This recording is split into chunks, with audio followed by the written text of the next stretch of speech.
Lift every voice and sing till earth and heaven ring. Ring with the harmonies of liberty. Let the rejoicing rise high as the listening skies. Let it resound loud as the rolling sea. Oh, sing a song full of the faith that the dark past has taught us. Sing a song full of the hope that the present has brought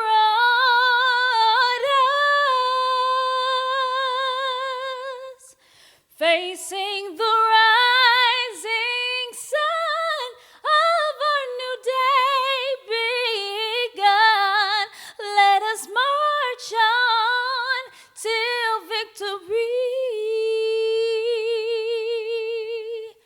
till victory is won.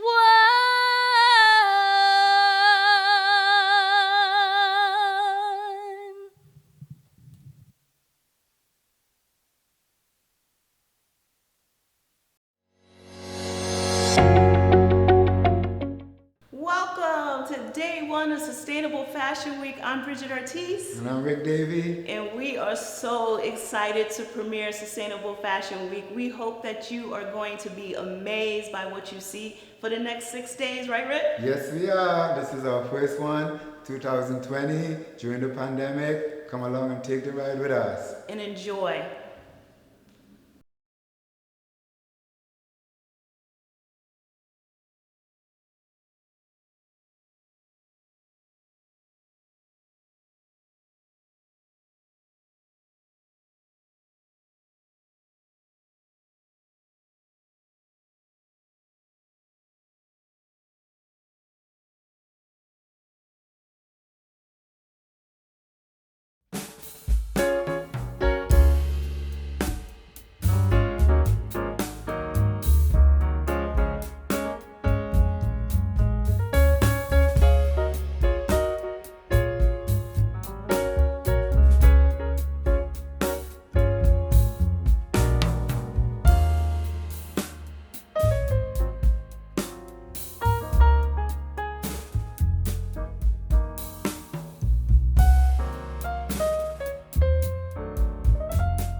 I'm Linda Street, and I'm the chief chick at Pink Dragon Artist Syndicate.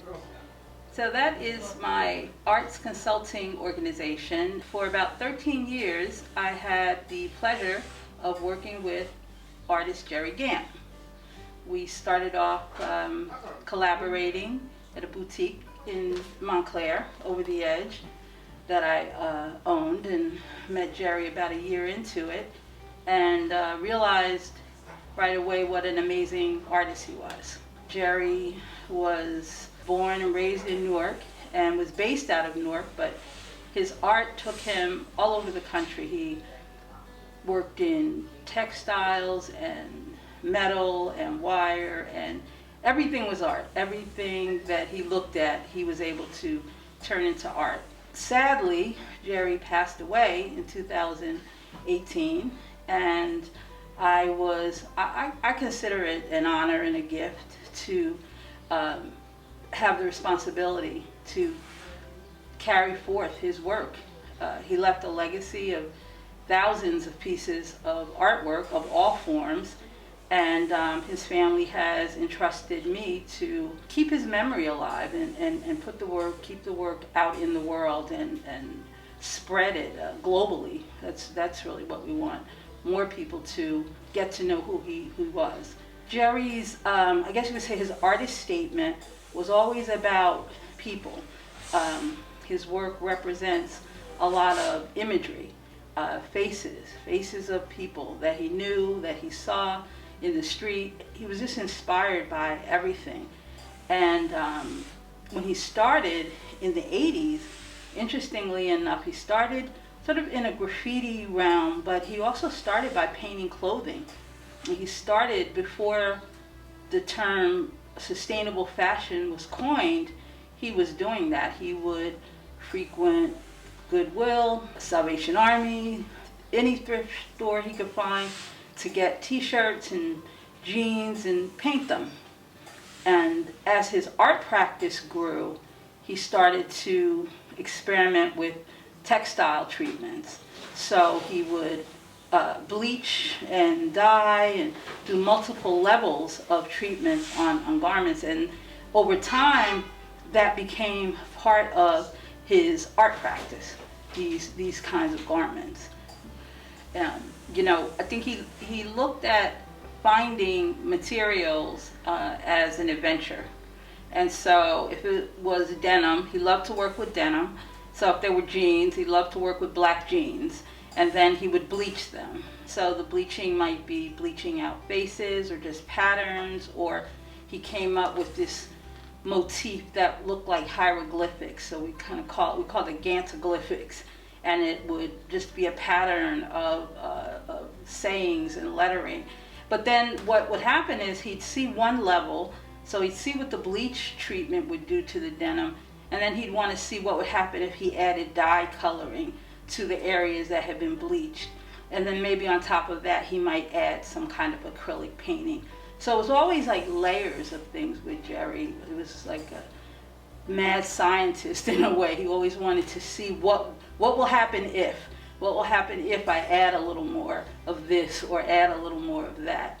And then he would layer in maybe other elements of his work that you might see on some of the fabrics. He might sew on a wire face or some other aspects of some of his artistic mediums that he worked with.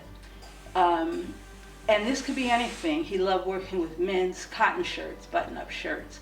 I think the idea that things were already formed was a great way for him to have wearable art, because he was not a tailor, so he wouldn't, or a designer per se, in terms of crafting garments. So he would take things that were already crafted and then just give them a beautiful aesthetic. And over time, he would start to engage with other people who could then take those pieces and do things with them. And that's sort of how we started to work with Marco Hall, where you know, he was able to take these pieces, these garments, they were already whole garments, but then create something completely different. And we did some of that. It's funny because I'm thinking back to when we were at Over the Edge. We would do some of that with some of the pieces, and we would take pants, the denim, the camouflage pants, and Jerry would do something with them, and we'd have somebody convert them into skirts. And so we're always sort of on that path of taking things and making them something else, and this idea of giving them a longer life and giving them a new life. And I feel like we're doing that in a major way with what we're doing with Marco. I think that the whole idea of sustainability really spoke to the heart of what Jerry's artwork was about. So in addition to the textile works, even his metal works and his wood works and things, they were created in large part from found materials. Anything he saw could be something else. So the idea of the Sustainable Fashion Week launching in Newark was a perfect marriage in a sense of what Jerry's personal philosophy was about things, that people are wasteful and there's always something else that you can do with something, and always seeing that potential in something and seeing the beauty and the art in just the most mundane, random things. And what Jerry represented to this city as an artist. The mayor of Newark said recently that if you don't know Jerry Gant, then you don't know Newark. And he took great pride in being Jerry from Newark. So the idea that this is speaking to something that really spoke to his, I'll say his values, was a perfect alignment. And his work really represents what sustainability is about. And so I think it's a great pairing.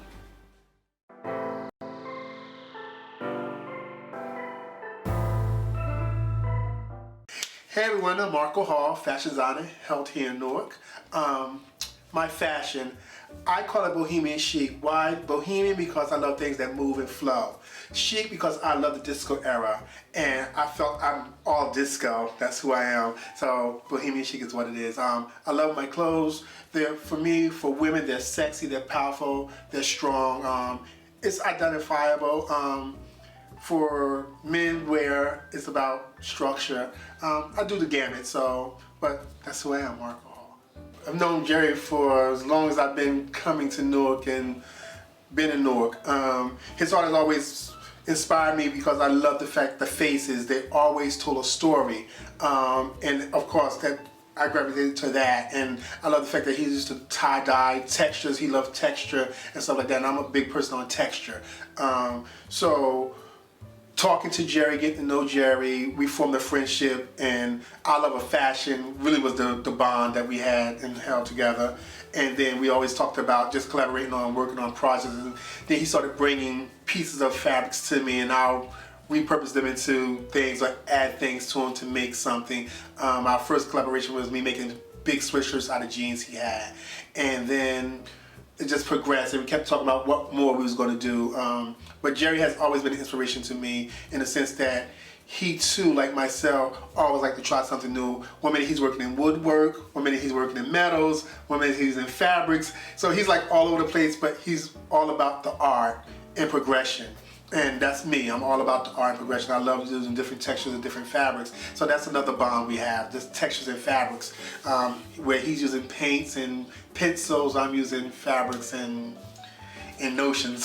So we always had amazing conversations about where we were going in our careers and where we were going with our work and how we can keep influencing people and keep trying something new and being fresh. Because my thing is all about being fresh. And Jerry too is about being fresh, and he loved documenting stuff. He's like, Mark, you need a document, you need a document. We need to come over there and document this. I'm like, oh, whatever. It was definitely about, our connection was about always growing and moving forward in this industry that is kind of fickle and not for us, and creating our own platform. Jerry didn't mind tagging up a tree, tagging up a piece of paper that was on the ground, just leaving a message for somebody, and that's what I do in my clothes. I think what I do, it's always a message behind what I do and why I do it. When you see my clothes and they're made out of chiffons and georgettes, it's the movement. When you look at a print, it tells a story. Each time you look at a print, it's something new that you can find in it, and that's always been my thing about finding something new in what I do. And I think that was my connection with Jerry as well. He's always trying to find something new.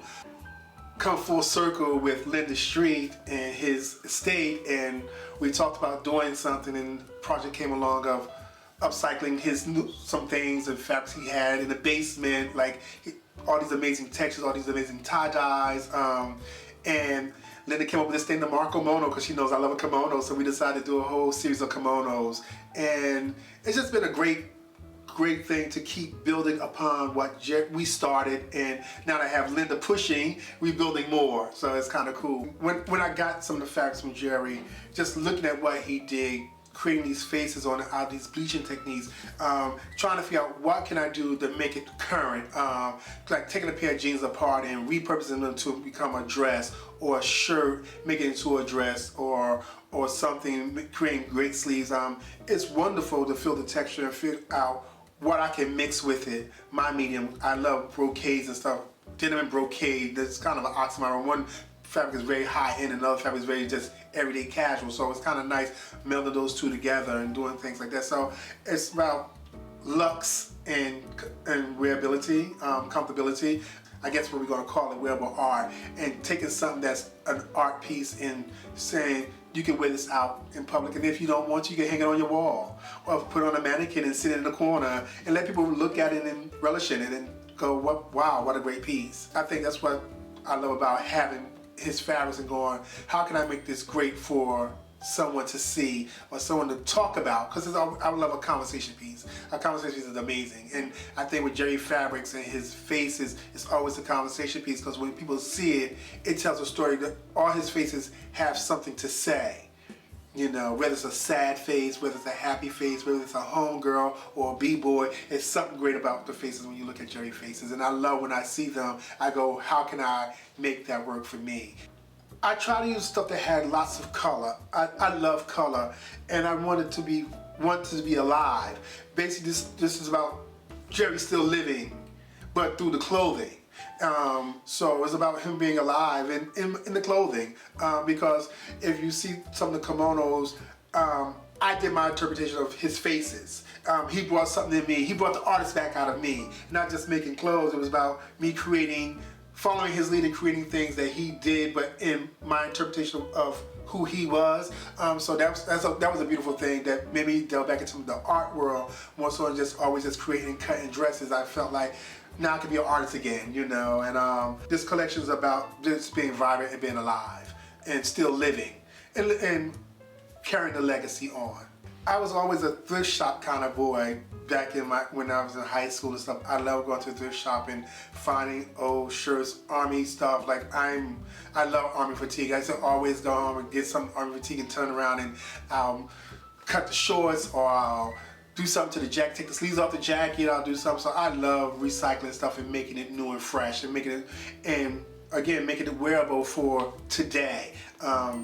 Upcycling is wonderful, because you know we all have things that we never want to get rid of. So add a sleeve, cut it open, make it to a jacket. If it's a dress, a coat dress, a pair of pants, add a little insert inside of it, so now it becomes like a tuxedo stripe down the side of your pants, because you couldn't fit them anymore because it was a little hippie.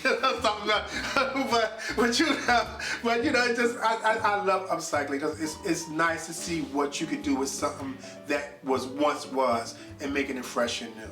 I love the fact that we could take something old and make it new again, and if we can continue to do that, I guess it helps the environment, and it also helps people realize that when you love something, you ain't always got to get rid of it. You can always make it new and fresh. And for me, it's about making things new and fresh, and I live in the moment of just trying to figure out what's new, what's next, where I can take something, where I can push my own boundaries and my own creativity. So for me, it's about my creativity and pushing my creativity and showing you that we ain't always got to throw something away in landfills of trash and garbage of jeans and clothes, all that. We can take that and can repurpose it to something fresh and new. So, yeah.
like? Well, we've had the different waves of people.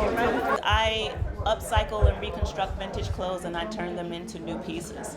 The reason why I do what I do is to put sustainable fashion in the forefront of fashion, so it's as popular as fast fashion, because retail is definitely going in a bad direction with fast fashion, and so I'm looking for any ways to stay sustainable and join up and collaborate with other sustainable brands to make sure that slow fashion becomes just as popular as fast fashion.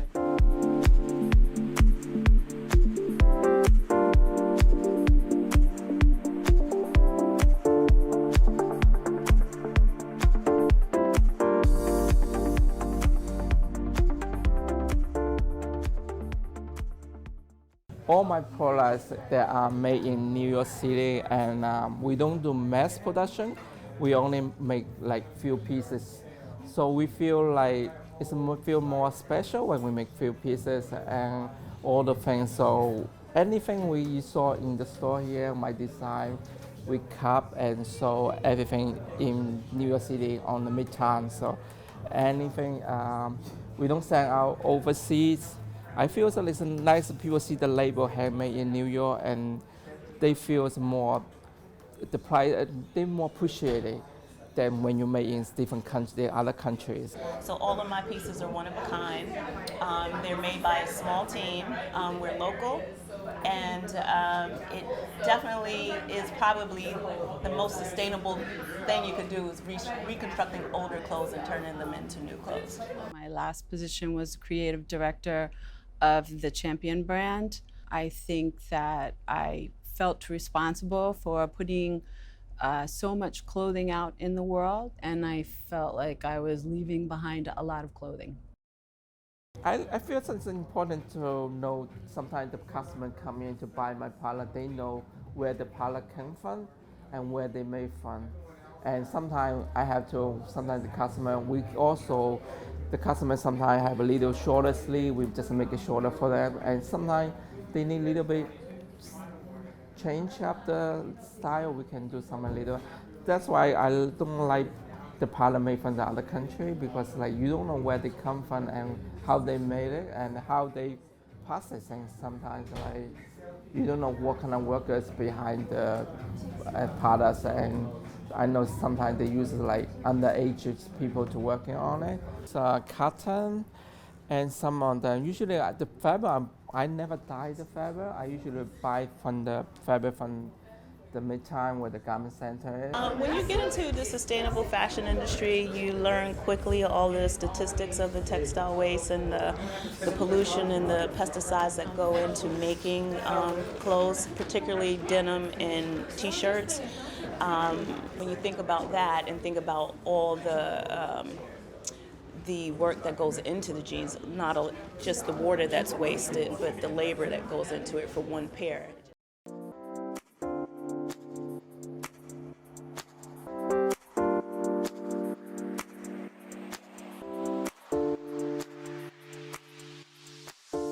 Just makes you rethink, just to learn how to really love the clothes that you buy and cherish them and keep them, as opposed to tossing them when something happens.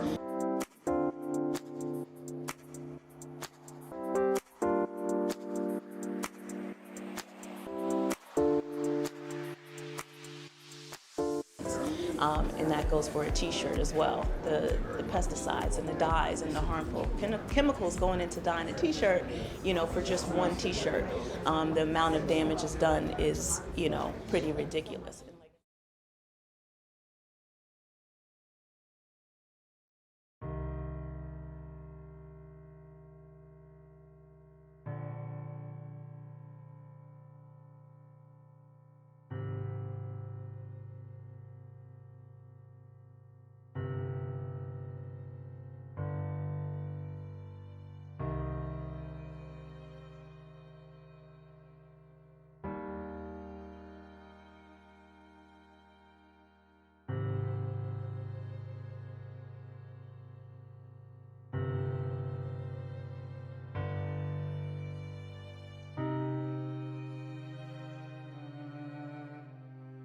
Like I said, once you know the facts, it's kind of hard to step foot in retail again. I haven't shopped retail in over 10 years. I only shop thrift or vintage. So, I think once you know the facts and the statistics, it's just the smarter, right thing is just to choose better. Important because sometimes when we make a production, we also test the fabric first. We're not going into mass production. We also cut little pieces to see the market, so we are not wasting the fabric. Even we buy a lot of fabric at the same time, then when we make a big production, then if you don't sell, you basically waste all the fabric that you have. So we usually make 1 or 2, 3 pieces to bring to the store to sell. If they sell well, then we start buy more fabric. So and then we cutting the cost or cutting up to the waste of the fabric. And whatever leftover fabric, we try to use it to make something else, not just throw out the garbage. So has all the fabric as possible. You have like sometimes t-shirt like $5 or $6. After like, how you gonna pay the worker if you buy the piece of $5, $6? So I have started to really realize I don't even want to buy any new raw materials because there is so much out there currently that can be repurposed and reutilized. I have been making an effort to utilize things that already existed and recut them, remaster them, repurpose them, reimagine them. And it's very hands-on process, and it's probably the most creative I've felt since I was in school. So a lot of customers come into Christmas time ask me, well, how come holiday we don't have on sale? I say because we make the product here, and each piece is we cut it sewing in the city, so nothing we can, because if I cannot make the money to pay my worker, there's no way I can put on sale. That's what.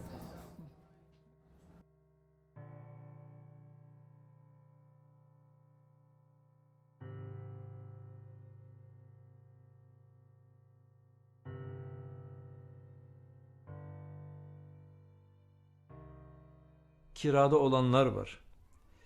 Kredi kartı borcu olanlar var. Yani fabrikaya güvenerek, işte ben çalışıyorum, alacağım maaşla kredi kartımı ödeyeceğim diyen arkadaşlarımız var. Şu anda perişanlar onlar. 2-3 ay boyunca para alamayınca şirkete gittim. En azından hani 1-2 milyar lira civarında bir para verin ki hani doğuma rahat kafayla gideyim diye. Tamam ayarlamaya çalışırız dediler. Onu da ayarlayamadılar. Zaten birkaç gün sonrası şirketin battığını öğrendim. Yani maaşlarım kaldı, tazminatım kaldı. Yani 5 yıllık bir tazminatım var orada. I saw my stuff selling on the eBay. I feel it's like it's a good sign. So it's nice to people resell my stuff instead of falling into the garbage.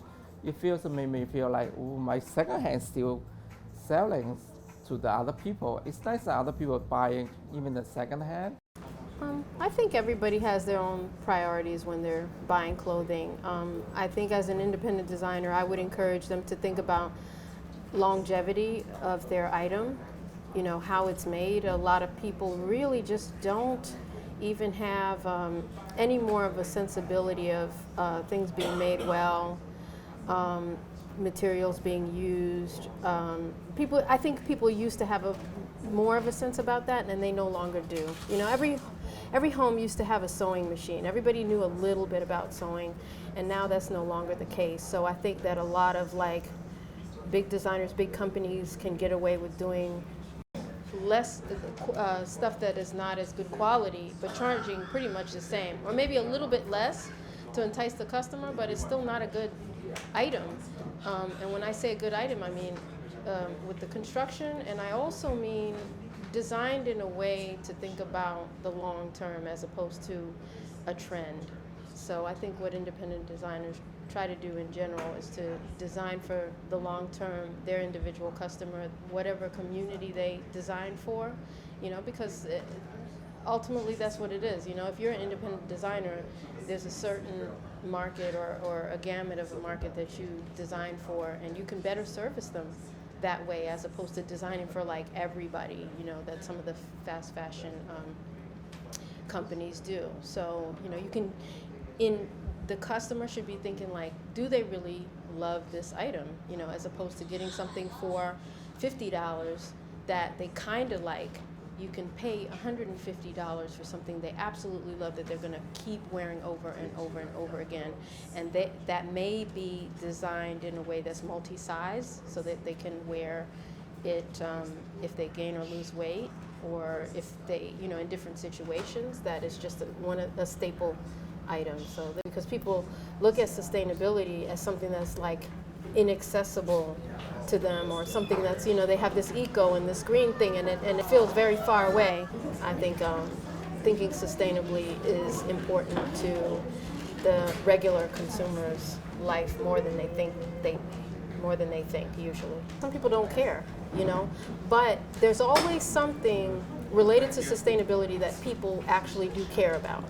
The statistics say that we buy one garment a week. And that if you total that, the textile waste kind of ends up at about 70 pounds a year per person in New York. So that's a lot of waste. So it was just really rethinking on how you purchase and what you purchase and why you're purchasing it. Every consumer that's buying clothes is different. You know, some people want to save money. Some people want longevity in their style and their fashion. Some people want to have something that they really love. You know, sustainability is broad enough that you can educate people in a way that it reaches them. You know, some people do care about the environment, and you can speak to them about that. You know, and designers also need to make better choices in terms of what they're making. You know, they don't need to produce so much. Sustainability makes sense. You know, it's not something you have to really push on people if you really know what you're talking about.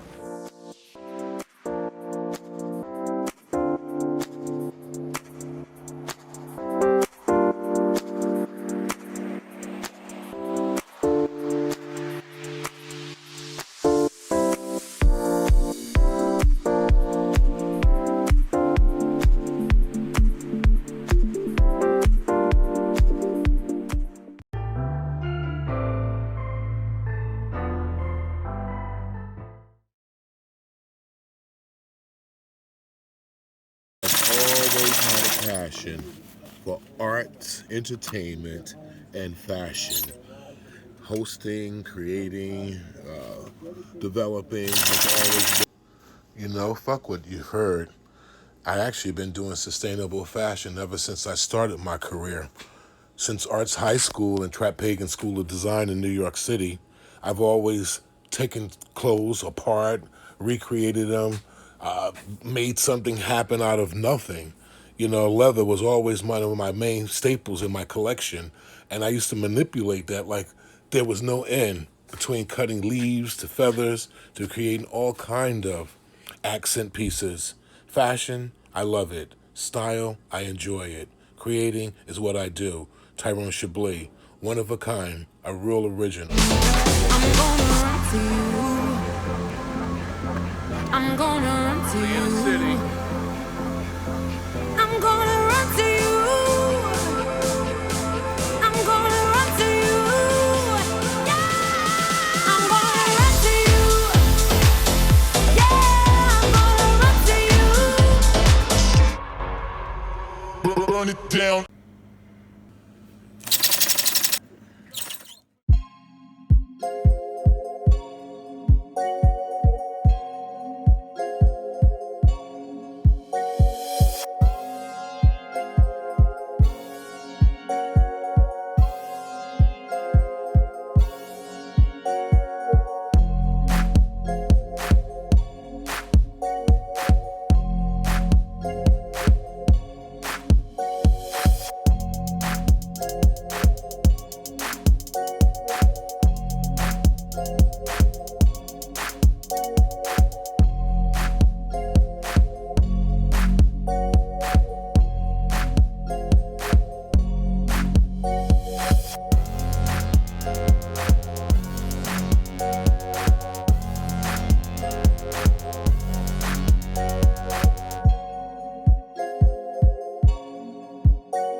I still get surprised when I talk to people and they don't realize how massively damaging textile production is to their water. My name is Stephanie Benedetto, and I'm the Queen of Raw. I am a former corporate attorney turned fashion tech entrepreneur on a mission to solve the world's water crisis and turn pollution into profit. The textiles market is now over $1,000 billion market a year and still growing. Of that, 15% of every single production run every year ends up as waste. Everybody has been so focused on fast fashion and creating more and making new without realizing that plenty of these businesses are sitting on a gold mine of perfectly good stuff. So we built Queen of Raw as a marketplace so these businesses could buy and sell with each other their unused textiles. That's where we've added some incredible tools to help our larger customers identify waste in their chains, monetize that waste, and then minimize that waste going forward. In the one-year vision, we want to save over 4 billion gallons of water, and we are on track to actually beat that already in 2020. To be honest, the 10-year vision is that there is no more waste and no more need for a marketplace because we have solved the world's water crisis. Being a finalist in the Cartier Women's Initiative is a game changer for our business. To have access to this community of incredible other startups and entrepreneurs who share a common vision and dream and want to support each other, it makes me believe that a better future is possible.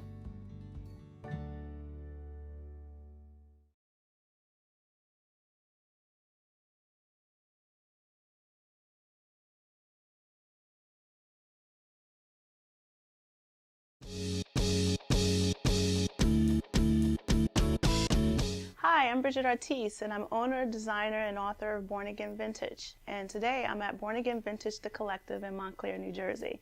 And I'm going to show you how to upcycle a t-shirt. We have our wonderful model, Brianna, wearing it. It's already done. And it's basically 2 t-shirts that you cut up the middle of the back. And after you cut the middle of the 2 t-shirts, you cut both of them from the back diagonally all the way till you get up into the collar.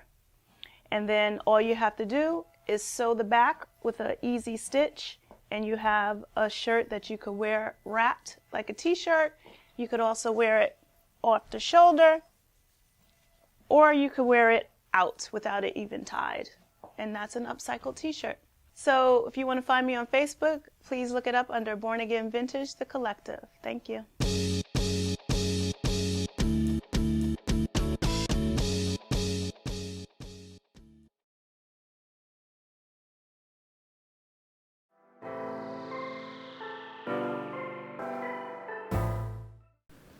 My name is Terina Nicole Hill, and I am the owner and designer of Gypsy Leather Goods, which is a luxe line of leather handbags, home goods, and jewelry.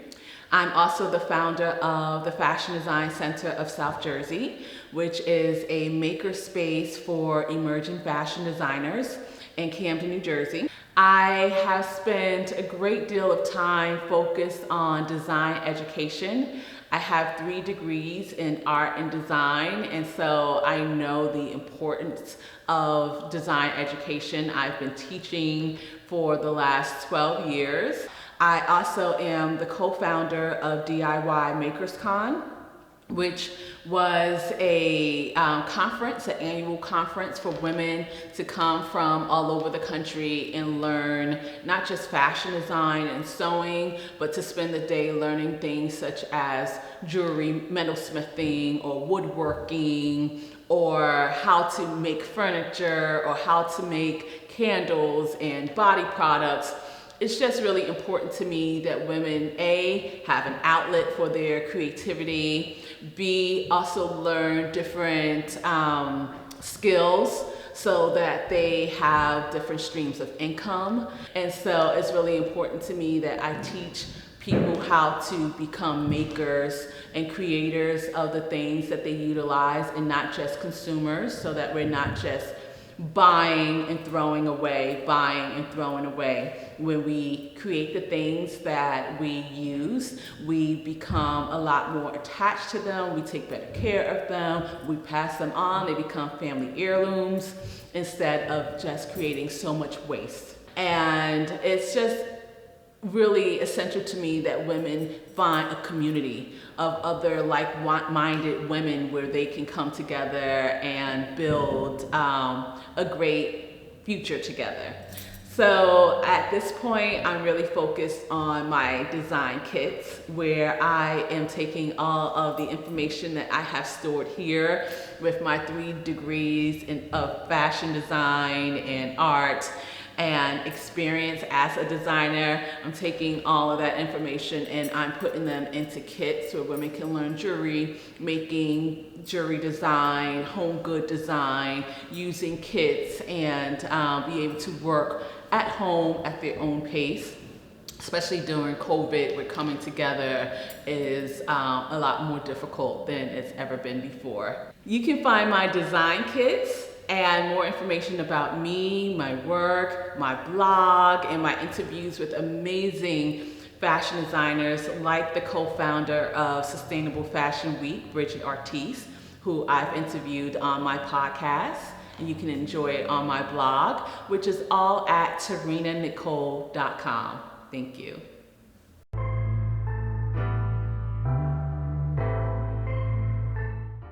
My name is Arlinda McIntosh. I am the designer and owner here at Sophistifunk, the Skirt Co. And what we offer is a zero waste collection of skirts and accessories.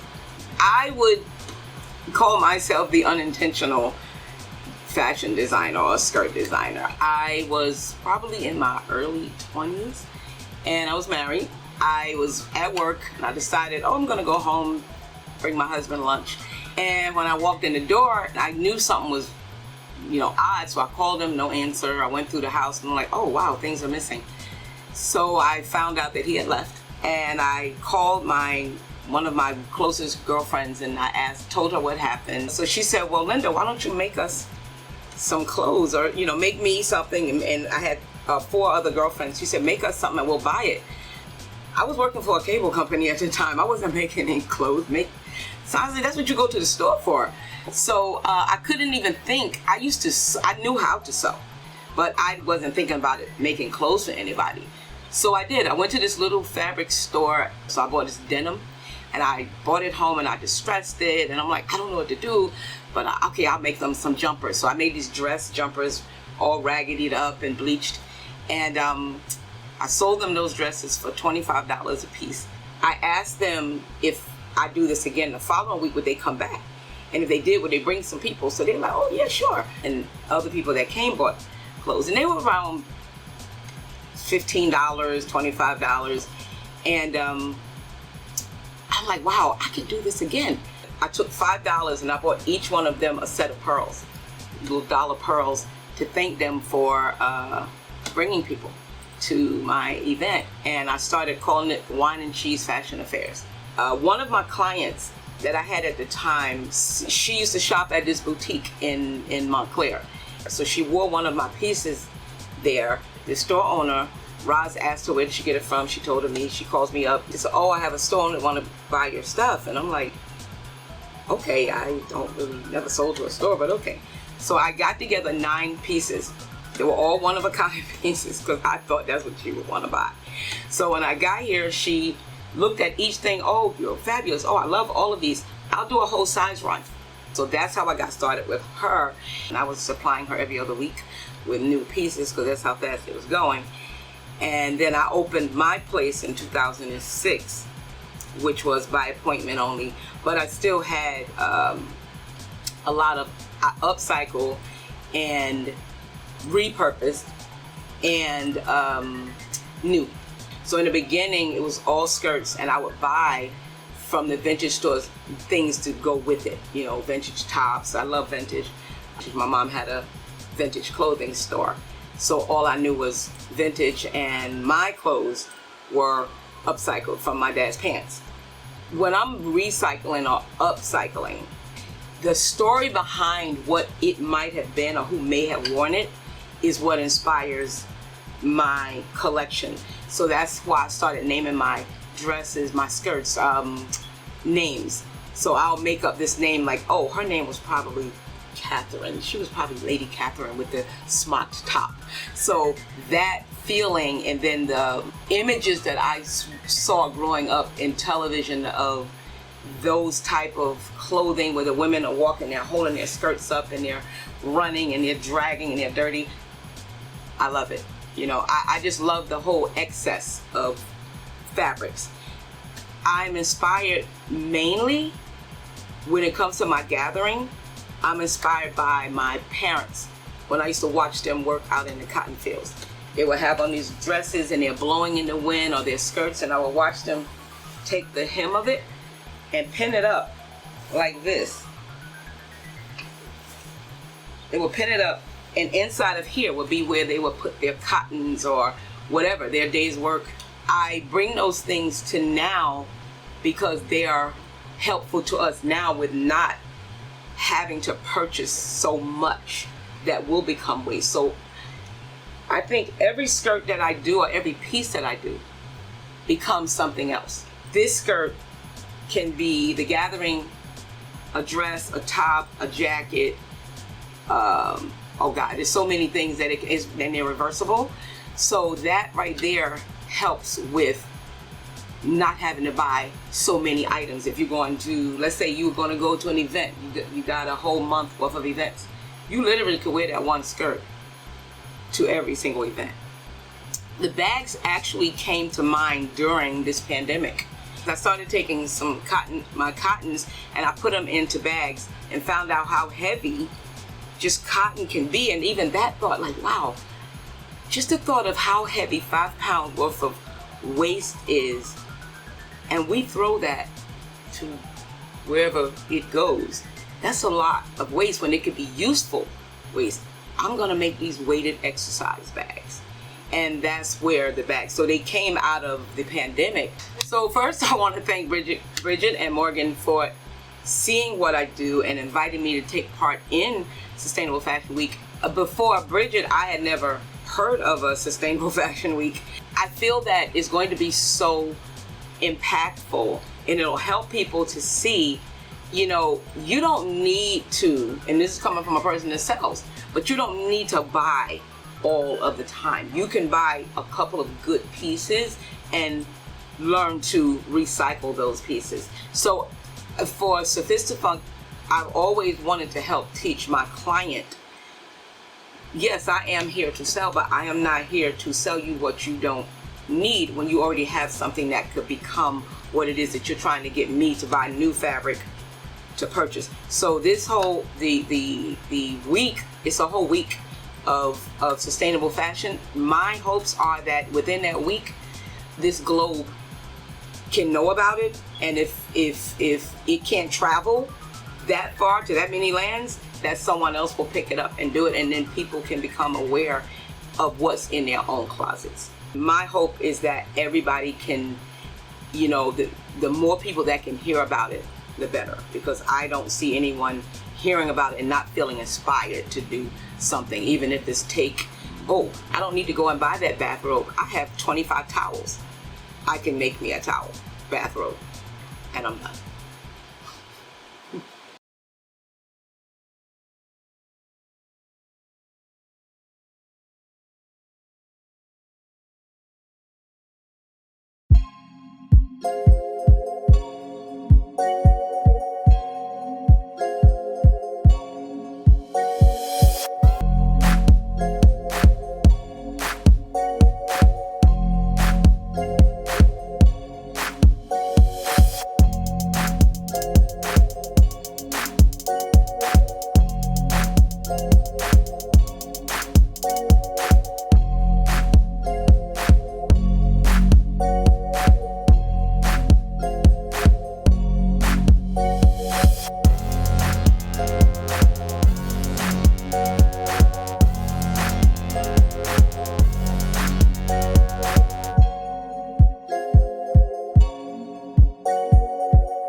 Hi, I'm Kaima McIntyre, but you can call me Kai.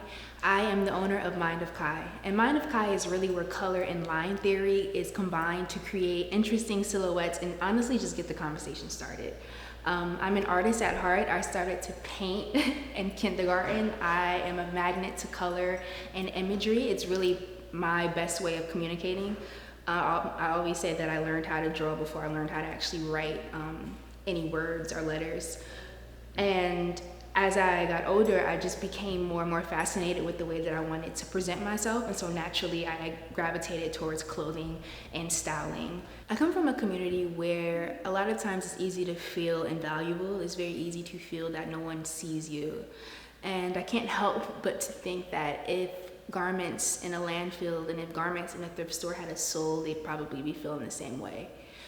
I like to shine a light on those garments the same way I like to shine a light on the people that come from my community, and I connect the two all of the time. A lot of people know me from my prom dress that went viral in 2015. I looked forward to my prom for years, and I felt like it was the one chance that I had to really be myself and set an example for my community. I come from East Orange, New Jersey, which is full of people from the African diaspora, and we are so expansive and so diverse, and I just wanted to show the girls in my community that there is a such thing as African beauty, and that beauty doesn't have to be a pink sparkly dress and blonde hair and blue eyes and slender. There isn't no specific way of beauty. The fashion industry has made it very easy for consumers to feel a false sense of connectivity to their garments, and the reason why I say that is false is because they don't really know what their garments have been through. They don't really understand where their garments even come from or who made them.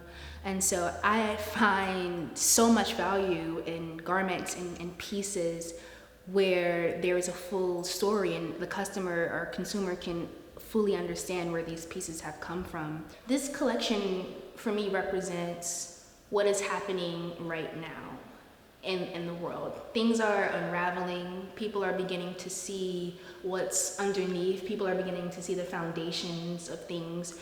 And I think as a society, we're recognizing just how much of a system that we're in, and how once you take one part of the system out or you put something new into the system, everything changes. The way that we operate changes. So this collection is really an ode to the time period that we're in now. It's inspired by grass and flowers that grow in the cracks of sidewalks. It's inspired by rust. It's inspired by when pennies start to patina, when copper turns to blue. It's inspired by humanness. It's inspired by aged things. So you'll see certain parts in these pieces where I went in and I hand stitched it, because I feel that we've missed that. You know, you wear something nowadays and it's like, it's obvious, it's so perfect that you can't even imagine the human who created it. All you can probably think of is the machine that made it. And so while I was creating this collection, all of the notions of new and fresh, I just threw those out the window, because I'm so tired of what is in the fashion industry. I know for a fact that my life is not supposed to, like, I know that my designs, like, what's the point of creating work that is already here? I wanted to make it evident that this was made by a person, and I think it's quite obvious when you see some of my crooked stitches, which I'm super excited about. I think old is the new, if that makes any sense. And while I was creating these pieces, the last thing I thought of is what is normal. So even if you don't get to actually wear these pieces, I hope that the sight of them, the visual of them, inspire you to just be yourself and have fun with your life. There are so many expectations and so many versions of perfect, so many versions of beauty. Define all of that for yourself, because that's exactly what I did with this collection. Thank you.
My name is Ursula De Castro, and I am the co-founder and global creative director at Fashion Revolution. We are really delighted that the USA team is collaborating with Sustainable Fashion Week this year.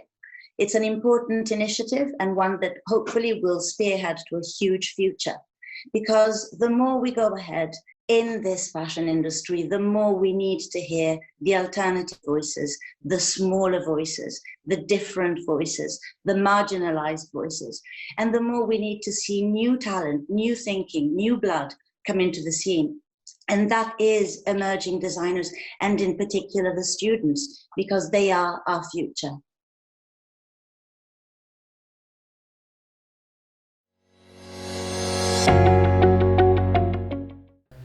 Okay, how was that for sustainable fashion? Amazing designer, all emerging brands. Hope you guys enjoyed. 5 more days to go. Hope you can come along for the ride. Yeah, stay tuned because we got a lot of amazing stuff lined up. See you tomorrow.